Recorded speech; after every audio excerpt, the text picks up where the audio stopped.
السلام علیکم ناظرین، میں ذکاءاللہ جٹ پروگرام پکار کا سینئر پروڈیوسر ڈائریکٹر، اور میں آپ کے سامنے ایک بہت ہی اہم ایشو کے اوپر بات کرنے جا رہا ہوں۔ آپ جانتے ہیں کہ پکار پروگرام کا ایک آفیشیل یوٹیوب چینل ہے اور اس کے اوپر ہم پروگرام پکار کے ریویوز کے اوپر بات کرتے ہیں، لیکن یہ آج واقعہ اور قصہ اس ٹائپ کا تھا کہ مجھے اس پر بات کرنا اور اس پر ویڈیو بنانا میں نے ضروری سمجھا۔ پچھلے 2 دن سے پورا ملک مفلوج ہو کر رہ گیا تھا۔ سڑکوں پر ٹریفک جام تھی، ہسپتالوں پر لوگ نہیں پہنچ پا رہے تھے، مریض راستے میں دم توڑ رہے تھے، لوگ دہائیاں دے رہے تھے، اور کسی صورت بھی مظاہرین اس بات کو ماننے کے لیے تیار نہیں تھے کہ وہ راستے کھول دیں اور ٹریفک کی روانی کو وہ عام روٹین پر لے آئیں۔ اور مجھے یہ انتہائی افسوس کے ساتھ کہنا پڑتا ہے کہ یہ جتنا بھی معاملہ تھا، یہ سارے کا سارا معاملہ اسلام کے نام پر، میرے آقا علیہ الصلوۃ والسلام کے نام پر کیا جا رہا تھا۔ میرے آقا علیہ الصلوۃ والسلام جنہوں نے مشقتیں برداشت کیں، تکلیف برداشت کی، لیکن کسی کے لیے بد دعا نہیں فرمائی، اور یہاں پر ان کے نام پر، ان کی عزت کے نام پر، ان کی ناموس رسالت کے ناموس کے نام پر، اور یہ سب کچھ جتنا بھی معاملہ تھا کیا جا رہا تھا۔ میری خود کی جان قربان، آقا علیہ الصلوۃ والسلام کی ایک ایک سنت کے اوپر مر مٹنے کے لیے میں تیار، میرے اہل خانہ تیار، میری فیملی تیار، میری پکار ٹیم تیار، لیکن میرے آقا علیہ الصلوۃ والسلام کی سنت جہاں پر زندہ کرنے کے لیے اور ان کی شان میں گستاخی نہ برداشت کرنے کے لیے جہاں پر جان قربان، وہیں پر ان کے نام پر غیر شرعی اور غیر قانونی کام کرنے والوں کی شدید مذمت کرنا بھی میرا حق ہے، اور یہ میں کر رہا ہوں، اور یہ میں کروں گا، اور یہ میں کرتا رہوں گا۔ میں آپ کو ایک چیز جو بتانا چاہ رہا ہوں وہ صاف سراسر کلیئر الفاظ میں یہ ہے کہ جو ہم نے کیا، کیا آپ اس کا فیصلہ کرتے ہیں؟ کیا وہ مناسب تھا؟ میں خود اسی مسلک سے تعلق رکھتا ہوں جو مسلک آپ سرکار صلی اللہ علیہ وسلم کی محبت میں، دعوے میں سب سے آگے، اہل سنت والجماعت، لیکن میں آپ کو اس بات کی یقین دہانی کرواتا ہوں کہ یہ جتنا کچھ بھی ہوا یہ سب کے سب غلط ہے۔ کچھ واقعات آپ کے سامنے رکھتا ہوں، آپ بھی مجھے امید ہے کہ اس کی تائید کریں گے۔ بستی طائف میں آپ سرکار صلی اللہ علیہ وسلم تشریف لے گئے۔ آپ سرکار صلی اللہ علیہ وسلم نے وہاں پر دعوت دی، وہاں پر لوگوں نے بات کو، دعوت کو قبول کرنے کی بجائے آپ سرکار صلی اللہ علیہ وسلم کے اوپر تانے کسے۔ کیا آپ کو یہ اللہ پاک نے اپنا نبی بنا کے بھیجنا تھا؟ اس سے بہتر بندہ کوئی نہیں نظر آیا، توبہ نعوذ باللہ استغفار۔ اور کسی نے کیا تانے کسے، کسی نے کیا باتیں کی۔ آخر جب وہ واپس آنے لگے تو شریر بچوں کو ان کے پیچھے لگایا، پتھر مارنے شروع کیے، اور آپ سرکار صلی اللہ علیہ وسلم لہو لہان ہوئے، اور یہاں تک اتنا کہ ان کے موزے مبارک تک وہ جو ہے وہ لہو سے تر ہو۔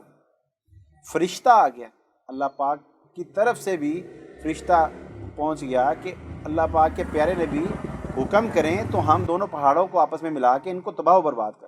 آپ سرکار صلی اللہ علیہ وسلم نے اس وقت ان سے بدلہ لینے کی بجائے، کیا ان سے بڑا کوئی گستاخ تھا؟ آپ سرکار صلی اللہ علیہ وسلم چاہتے تو اللہ کا حکم تھا، فرشتہ آیا ہوا تھا، ان کو تباہ و برباد کروا دیتے، لیکن آپ سرکار صلی اللہ علیہ وسلم نے بد دعا نہیں فرمائی۔ آپ سرکار صلی اللہ علیہ وسلم نے ان کے لیے ہدایت کی دعا مانگی۔ جنگ و جدل بھی ہوا، قتل و غارت بھی ہوا۔ آپ سرکار صلی اللہ علیہ وسلم کے بعد ابوبکر صدیق رضی اللہ تعالیٰ عنہ کے واقعات ہیں، عمر فاروق رضی اللہ تعالیٰ عنہ کے واقعات ہیں، حضرت علی رضی اللہ تعالیٰ عنہ کے واقعات ہیں، لیکن ہمارے لیے تمام کے تمام مشعل راہ ہیں۔ ہمیں ان کی ہر بات کو سر خم تسلیم کرنا ہمارے ایمان کا حصہ ہے۔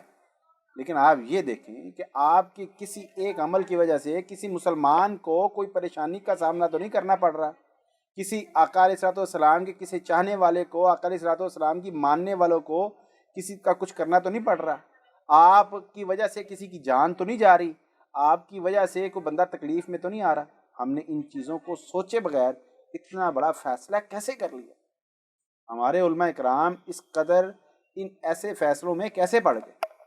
اور میں آپ کو ایک بات بتانا چاہتا ہوں جس کو آپ بھی سن کر حیران ہو جائیں گے کہ یہ معاملات تھے کیا اور ان کو کس طرف لے کے جایا گیا۔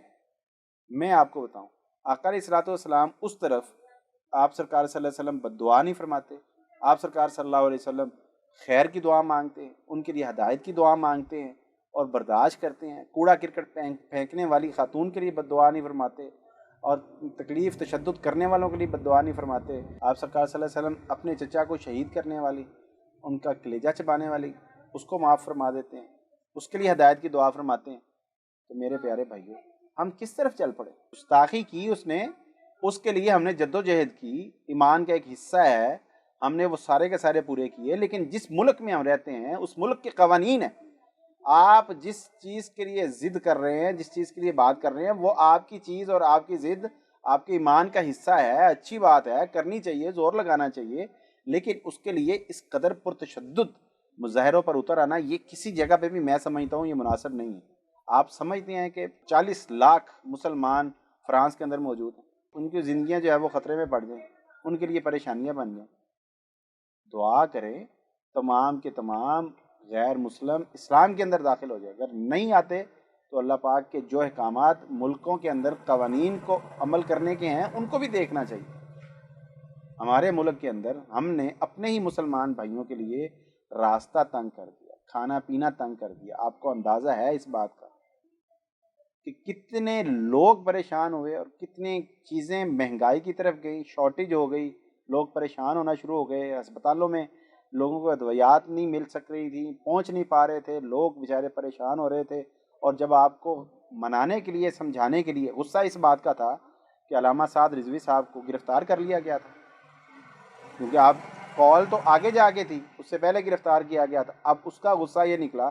اب ایمانداری سے فیصلہ کریں کہ ایک طرف تو ہمارا یہ میسج چل رہے ہیں کہ ہم نے جو کال دی تھی وہ فلاں ڈیٹ کی دی تھی، لیکن ابھی سے نکلیں. وہ کال آپ نے دی تھی گستاخان رسول کے خلاف جانے کے لیے، احتجاج کرنے کے لیے، اس سے پہلے علامہ صاحب کو گرفتار کر لیا جاتا ہے. تو یہ جتنا پرتشدد مظاہرے تھے، یہ سب کچھ تھا، یہ تو علامہ سعد رضوی صاحب کے لیے تھا. اور ان کے لیے ہم نے لوگوں کی جانیں لے لی اور ہم نے اپنے قانون نافذ کرنے والے اداروں پولیس کے اوپر ہم نے تشدد کیا.